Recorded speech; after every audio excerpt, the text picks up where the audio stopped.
13 पाठ में दिया गया है पानी और हम। इसे पानी से रिलेटेड सभी चीज़ों के बारे में वर्णन किया गया है कि हमारे जीवन में पानी का क्या महत्व है।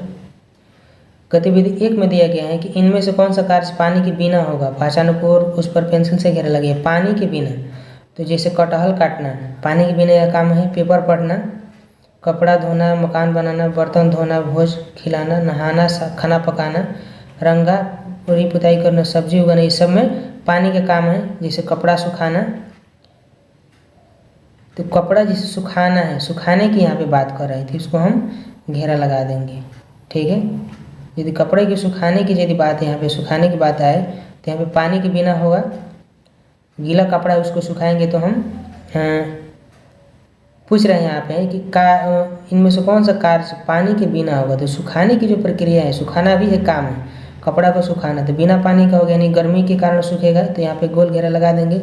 स्वेटर बुनना, ठीक है, और यहाँ पे चूल्हा जलाना हो जाएगा। पिकनिक मनाना, इसमें भी पानी का काम लगता है। मेहमानों के स्वागत में भी पानी काम लगता है। कपड़ा रंगना, हल्दी पीसना, फर्श धोना, इन सब में, इसके अतिरिक्त सब में पानी का काम लगता है। ठीक है, आगे इसमें हम देखते हैं गतिविधि 2 में। दैनिक जीवन में इस्तेमाल के लिए पानी कहाँ कहाँ से आता है। तो नदियों से, झीलें हो जाएगा यहाँ पे, झीलों से, तालाब से, भूमि जल से, वर्षा से, जलाशय से, यहाँ पे लिखा है जलाशय से, वर्षा से, और झरने से और बांध से। ठीक है, गतिविधि 3 में दिया गया है कि पानी बर्बाद होते आप कहाँ कहाँ देखते हैं, उसकी सूची बनी है। तो नल से टपकना, स्नान करने से, बर्तन धोना, कार धोना, शौचालय, कपड़े धोना, सिंचाई और सफाई, इन सब से पानी जहाँ तहाँ बर्बाद होते रहता है। ठीक है, गतिविधि 4 में दिया गया है कि पानी को बर्बादी से बचाने के लिए विभिन्न उपाय लिखिए। तो यहाँ पे इसके उपाय हैं कि पानी को बर्बादी से बचाने के लिए कुछ निम्न कारकों पर ध्यान देना चाहिए, जैसे कि टपकते नालों को ठीक करना, शौचालय को कम बार फ्लश करें, बर्तन धोते समय पानी बचाएं, कपड़े धोते समय पानी बचाएं, आदि कारकों पर ध्यान देना आवश्यक है, जिससे हम पानी को ज़्यादा बर्बाद हो रहे पानी को बचा सकते हैं। ठीक है,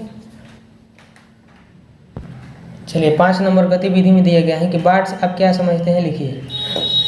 तो बाढ़ से यह तात्पर्य है कि किसी क्षेत्र में अधिक पानी का स्तर बढ़ जाता है। यह एक प्राकृतिक आपदा है जो नदियों, झीलों या अन्य जलाशयों में अधिक जमाव के कारण होती है। अत्यधिक बाढ़ से जीव जंतुओं तथा अन्य वस्तुओं की हानि भी हो सकती है। तो इतना ही इसके बारे में लिखना था, बाढ़ के बारे में। अब 6 नंबर में यहाँ पे दिया गया है कि बाढ़ आने से क्या क्या परेशानी होती है, लिखिए। तो देखिए यहाँ पे हमने लिखा है कि बाढ़ आने से बहुत सी परेशानियाँ होती हैं, जैसे कि जान माल की क्षति, फसल की क्षति, पूंजी की क्षति आदि की बहुत सी परेशानियाँ होती हैं। इसके अलावा रेल, ट्रैक और सड़कों आदि की क्षति होती है। लोगों की भोजन, पानी और आश्रम की भी कमी होती है। मजदूरों की आजीविका भी नष्ट हो जाती है। अतः बाढ़ आने से बहुत सी परेशानियां होती हैं।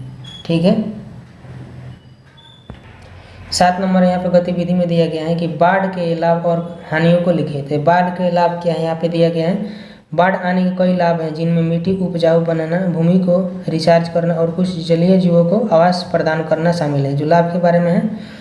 फिर हानि से यहाँ पे वर्णन किया गया है कि बाढ़ आने से जान माल की भारी हानि होती है। इससे नदी किनारे को तोड़कर आसपास के क्षेत्रों में पानी फैल जाती है, जिससे फसलों और घरों आदि की हानि होती है।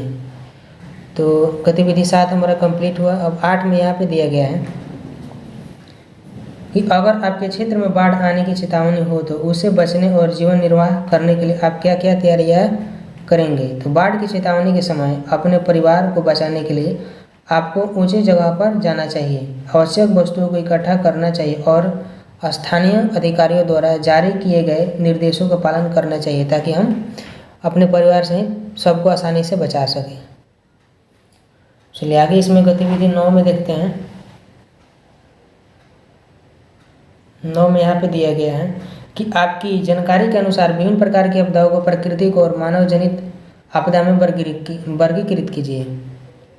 तो प्राकृतिक आपदा यहाँ पे है और यहाँ पे मानव जनित आपदा है। तो प्राकृतिक आपदा के बारे में जानते हैं, जैसे भूकंप, बाढ़, सूखा, चक्रवात, भूस्खलन है। ठीक है, मानव जनित आपदा जो है वो औद्योगिक घटनाएं हैं, आग लगना, युद्ध, यातायात दुर्घटना, प्रदूषण, ये सब मानव जनित, यानी मनुष्य द्वारा, हम सभी के द्वारा यह घटना है। ठीक है, चलिए 10 नंबर यहाँ पे हम देखते हैं। 10 नंबर में दिया गया है कि बारिश के बाद पानी कहाँ जाता है, इस पानी का उपयोग हम पुनः कैसे कर सकते हैं, बताइए। बारिश के बाद पानी नाले के माध्यम से नदी से होकर समुद्र में जाता है। कुछ जल भूमि रिचार्ज करने में हो जाता है, जिसे हम पुनः नल के माध्यम से निकालकर अपने दैनिक जीवन में उपयोग करते हैं। ठीक है, तो यहाँ तक हमारा इस चैप्टर का कुछ क्वेश्चन था जो कि यहाँ तक कंप्लीट हो गया।